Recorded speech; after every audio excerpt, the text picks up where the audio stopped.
Hello students, आप सभी का श्री वीपी कोचिंग में स्वागत है। आज मैं आपको विषय संस्कृत का जो पेपर होने वाला है 9 तारीख को बोर्ड परीक्षा, उसमें क्वेश्चन कौन कौन से आने की संभावना है, मैं सारे क्वेश्चन आपको बताता जा रहा हूँ। आप उनको लर्न कीजिएगा और एप्लीकेशन कौन सी आने वाली है, निबंध कौन से आने वाला है, सारा इस वीडियो में आप डिस्कशन करेंगे। सीधी सी बात है, आपको आज वो चीज़ मिलने वाली है जो पेपर में आने वाली है ना। यदि कोई भी टीचर आपसे कहता है कि मैं आपको एमपी बोर्ड का पेपर मंगा रहा हूँ, तो इस अफवाह में मत रहिएगा, क्योंकि अब पेपर नहीं आते हैं ऐसे, ठीक है ना। तो देखिएगा महत्वपूर्ण प्रश्न कैसे प्रकार से आते हैं। सबसे पहले आपको देखना है क्या पढ़ना है, संधि पढ़ना है, क्योंकि इसमें व्याकरण, संस्कृत में व्याकरण है ना जो आपकी भर भर के पूछी जाएगी। व्याकरण सेक्शन है, भर भर के पूछा जाएगा।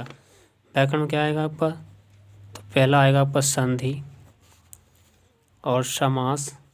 क्या आएगा, समास, संधि, समास, संधि हो गया, समास हो गया, और आपके प्रत्यय हो गए। क्या हो गए, प्रत्यय हो गए, और हुआ आपका प्रत्यय हुआ, उपसर्ग, उपसर्ग, उपसर्ग, संधि, समास। इनको आपको विकल्प में देखना, जी आपको हमेशा विकल्प में देखने को मिलेंगे। अब तुम्हें पता है संधि के प्रकार की होती हैं, तो पहला आता है स्वर संधि, दूसरी आती है व्यंजन संधि, और तीसरी होती है आपकी विसर्ग संधि। क्या होती है, विसर्ग संधि। अब स्वर संधि भी कई प्रकार की, तो 5 प्रकार जी हैं, देखो, है ना। तो जिस सारी आपको पढ़ के जाना है। स्वर संधि से विद्यालय लिखा, मैंने क्या लिखा, विद्यालय, विद्यालय, विद्यालय में विद्या, विद्याधन आलय, आलय, यानी विद्यालय। इसमें कोई संधि है तो इसमें है दीर्घ संधि। कौन है, दीर्घ संधि है। क्या है, दीर्घ संधि है। सीधी बात है, जिसमें छोटा और छोटा मिलके क्या बनाए, बड़ा बनाए। जब भी छोटी और छोटी मिलके क्या बनाए, बड़ी बनाए, मतलब जिसमें बड़ा अक्षर बने, छोटा ऊ मिलके क्या बना, बड़ा ऊ। जिसमें उसका कोई बड़ा अक्षर बना, दीर्घ बना। दीर्घ का मतलब होता है बड़ा, दीर्घ का मतलब क्या होता है, बड़ा। क्या होता है, बड़ा, उसे दीर्घ संधि कहते हैं। जैसे मनोहर, मनोहर, तो मनोहर में कौन संधि है, तो मनः धन हर, इसमें विसर्ग संधि है। क्या है, विसर्ग।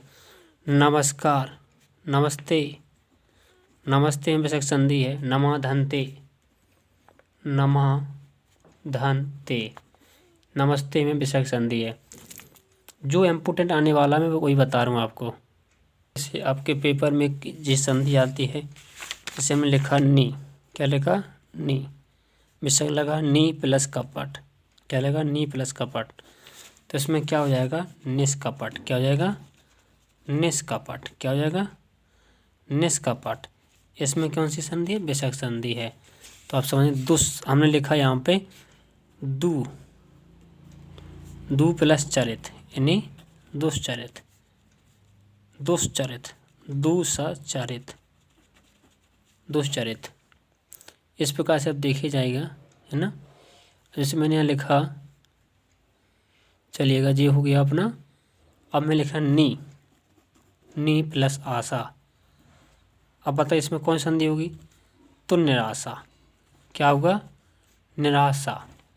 इन विसर्ग संधि है। क्या है, विसर्ग संधि है। ऐसे शब्दों में विसर्ग संधि मिलती है अधिकतर। आप देखिएगा,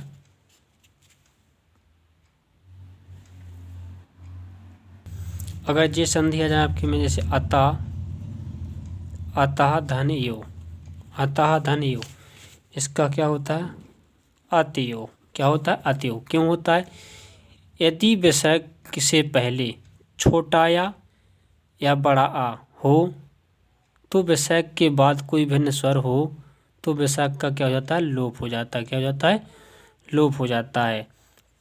चलिएगा, हमने वहाँ लिखा नी, नी प्लस रो, इसमें कोई संधि होगी तो विसर्ग संधि होगी। इसे कैसे बोलते हैं? निरोग। क्या बोलेंगे? निरोग। क्या होगा? निरोग होगा। यदि विसर्ग के बाद रा हो, क्या हो? रा हो तो विसर्ग लुप्त हो जाता है। तो विसर्ग क्या हो जाएगा? लुप्त हो जाता है। और उसके पहले का स्वर दीर्घ हो जाता है। पहले का स्वर जैसे छोटी नी है ना, तो बड़ी नी हो जाएगा। समझ में आ गया ना? बड़ी नी हो जाएगा। और देखिए जैसे हमने लिखा नी प्लस रस, नी है धन, रस। तो देखिए यहाँ पे विसर्ग के बाद क्या है? रा आ रहा, तो इसमें छोटी की मात्रा रहेगी ना, तो अब क्या हो जाएगी? बड़ी की मात्रा हो जाएगी। क्या हो जाएगी? नी रसा का यहाँ पे नी रस लिखा है। ऐसा समझ में आया? संधि किस प्रकार से पढ़ना है? मुझे पता है आपसे स्वर संधि के सारे प्रकार बनते होंगे, आप विसर्ग में बुलाते होंगे, तो मैंने विसर्ग का बताया है आपको, और आपसे भी संधियाँ बनती होंगी मेरे ख्याल से। एक होती है एण संधि। क्या होती है? एण संधि। एण संधि में या, रा और ला, वा बनता है। जहाँ पे तो आपको या, रा, ला, वा दिखाई दे वो एण संधि है। और एक आती है गुण संधि। क्या होती है? गुण संधि में आपको क्या करना है? आपके गुण हैं, किसी व्यक्ति गुण है, बोले ए कहाँ जा रहा है, बोले ए, जिसमें ए बने, क्या बने? ए, और बने ओ की मात्रा आए, उसमें हमेशा गुण संधि का आपको लगाना है निशान। यहाँ पर देखिए नरेंद्र हो गया सूर्य प्लस ऊर्जा, तो क्या हो? सूर्य ऊर्जा। अब आती है वृद्धि संधि। क्या होती है? एक होती है वृद्धि संधि, जो स्वर संधि का प्रकार है। वृद्धि संधि में तुम्हें क्या है? कहीं भी तुमको दो मात्रा दिखानी। जैसे हमने लिखा वन प्लस औषधि। क्या लिखा? औषधि। वन औषधि, मतलब इसका क्या हो जाएगा? वनौषधि। क्या हो जाएगा? वनौषधि। इसमें क्या मात्रा है? दो मात्रा दिखाई दे रही ना आपको, तो समझ जाना जी कौन सी संधि है? वृद्धि संधि है। दो मात्रा दिखाई दे, वृद्धि संधि है। जैसे हम लिखा यहाँ पर महा प्लस ओज। क्या लिखा? महा प्लस ओज लिखा, तो ये क्या हो जाएगा? महोज। क्या हो जाएगा? महोज। यानी जब भी बड़ा या छोटा के बाद ओ हो तो अ बन जाता है, छोटा या बड़ा के बाद क्या हो? ए होगा तो आय बन जाएगा। इतना ध्यान रखना आप, ठीक है? देखिए जैसे मैं बता रहा हूँ, यहाँ पे हमने लिखा 1 प्लस 1, क्या होता है? एक। क्या होता है? एक।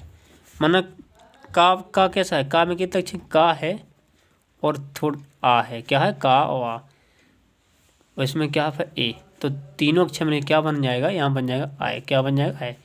तो यहाँ जी लगी ना, इसकी मात्रा जी लगी ना यहाँ पे, समझ में आ रहा? तो आय हो जाएगा, आ और ए की मात्रा बनेगी आय। के पेपर में ये संधि पूछी जाती बहुत। वाक धन ईश, बागीश। जी है बागीश। क्या लिखा है? बागीश। तो वाक धन ईश, यानी वाकीश। ठीक है? इस संधि का विच्छेद आपको हमेशा ध्यान रखना। एक होती है जगत प्लस ईश। क्या आएगी? जगत प्लस ईश। इसका होता है जगदीश। क्या होता है? जगदीश। जी आपकी व्यंजन संधि है, ध्यान करना, आप याद रखना है ना। तखरिया इन तातरबूज है, तो अगर कोई स्वर हो तो तीसरा तातरबूज था थर्मस दा दबा, तीसरा अक्षर आ जाता है। ठीक है? ताके बाद तीसरा वर्ड क्या है आपका? तीसरा वर्ड आपका दा है। आपको थोड़ी बहुत संधि समझ में आई होंगी। अब आपको क्या देखना है? क्या पढ़ के जाना? संधि समास प्रत्यय उपसर्ग पढ़ के जाना है, धातु रूप पढ़ के जाना है। धातु रूप आपको सीखना है। किसकी सीखना है? राम की सीखना है, नदी की सीखना है, और स्त्री के सीखना है, और बालक की सीखना है। जो बालक के हैं वो राम की तरह चलते हैं, एक कोई सा भी सीख लीजिएगा। और अब आता है युष्मत। क्या होता है? युष्मत के और अस्मत के, अस्मत है ना। जैसे अहम आवाम व्याम है ना, त्वम, जी आपको सब सीख के जाना है। अहम आवाम व्याम सहा तउते त्वम युवम में पूछेंगे अहम, उन्होंने लिखा अहम कौन सी विभक्ति का कौन सा है, कौन सी एक वचन है कि बहुवचन है, इस प्रकार से पूछा जाए। अहम माना होता है मैं, अहम, आवाम और व्यायाम क्या होता है? व्यायाम। अहम, आवाम और व्यायाम। आपको इतने ही रूप सीखना, देख लेना, आपको इन्हीं में से आएगा कोई ना कोई, है ना। अब चलते हैं, धातु रूप हो गए हैं। अब आपको सीखना है, क्या सीखना है आपको? पठ धातु, लिख धातु, क्रीड़ा धातु, धातु सॉरी क्रियाएं सीख के जानना है इस तरीके की आपको। अब आपको क्या सीखना है? अब इस तरीके से आपको, अब आप जैसे आपको प्रार्थना पत्र सीखना है। क्या सीखना है? प्रार्थना पत्र। प्रार्थना पत्र सीखना है। तो प्रार्थना पत्र आपको सीखना है शुल्क माप का। काय का? शुल्क माप का, है ना, या स्थानांतरण। क्या सीखना है? स्थानांतरण, स्थानांतरण वाला। बस तो ही सीख के जाओ आप, ठीक है। और आपको यदि निबंध सीखना है, क्या सीखना है? निबंध। तो निबंध दो ही सीखो। एक तो सीखो आप संस्कृत भाषा। कौन सा? संस्कृत भाषा का महत्व, ठीक है, महत्तम। संस्कृत भाषा महत्तम लिख के आएगा उसमें। और एक आएगा आपका कालिदास। क्या आएगा? कालिदास। देख लेना, इन्हीं दोनों में से आपका कोई एक आएगा। मेरे ख्याल से कहा दोनों ही आ जाएं। उद्यानम आ सकता है, उद्यानम। लेकिन आप दो सीख के जाओ, 100% आएगा। ये दो सीख के जाओ, 100% आएंगे। इतना तो मैंने बता दिया गारंटी से, आएगा तो आएगा। अब बात आती है आपकी, इतना सीखना है आपको। संधि समास सब सीख ही लिया है आपने थोड़ा सी। और आपको जो भी पाठ का क्वेश्चन है, पाठ के प्रश्न उत्तर है ना, प्रश्न और उत्तर, प्रश्न जो भी छोटे छोटे एक वाक्य उत्तर हैं, कितने हैं? एक वाक्य उत्तर हैं, उन पर आपको क्या है? ज़्यादा ध्यान देना है। ज़्यादा ध्यान दो, मतलब उनको याद करके जाना है। और जाइए पेपर बढ़िया, एकदम फंटास्ट अच्छे से पेपर बनेगा आपसे। तुम देख लेना, पेपर खोल के देखना, यही पेपर आएगा। फिर थोड़ा अच्छे से पढ़ के जाना आप, है ना। केवल एक वाक्य के प्रश्न, बाकी संधि समास, अस्मत् स्मत् के रूप, अहम अवम व्यायाम वाले, क्रियापठ, लिख धातु, क्रीड़ा, है ना, और खादती खाने वाली, खद खदती, खत्ता खतती, खदामी खदावा खदामा, ये सब सीख के जाना है आपको। प्रार्थना पत्र आपको शुल्क माप का, स्थानांतरण TC जिससे बोलते हैं अंग्रेजी में, निबंध संस्कृत भाषा का महत्व, कालिदास पे सीख किया, उद्यानम पे किसी एक पे सीख के जाना है, ठीक है। आप जाइए, पेपर पूरा यही पेपर आने वाला है। संस्कृत में कोई टेंशन नहीं लेने का, बढ़िया से लिखना है। कि इसमें आपको एक बात का ध्यान रखना है, इसमें बिल्कुल आपको गणित की तरह नंबर मिलते हैं, जितना आप लिखोगे उतना नंबर दिया जाएगा। तो आपको क्या करना है, इसमें राइटिंग का विशेष ध्यान महत्व, लेकिन इसमें क्या है, हलंत, कौमा, पूर्णविराम, अर्धविराम, जहाँ का इसका बहुत ज़्यादा इसमें महत्व है। कौमा कहाँ लगाना है, कहाँ पर विराम, कितना, मतलब कौन सा चिन्ह कहाँ लगना है, उसका विशेष महत्व है इसमें। संस्कृत में हलंत, कौमा, मात्राएं, विषय का, है ना। तो इस पर विशेष ध्यान करना। आपकी अशुद्धि दिख जाती है, कैसे की जाती है?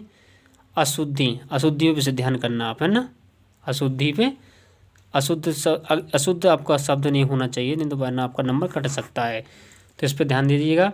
और आपके लिए मेरे ख्याल से संस्कृत का बढ़िया पेपर बनेगा, आप देखना। इसको वीडियो को जरूर देखो। ये वीडियो अच्छा लगा तो लाइक, सब्सक्राइब और शेयर जरूर करें।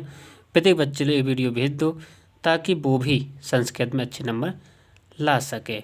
ये तो सीख के जाना आप, है ना, आएगा पेपर में तो आएगा।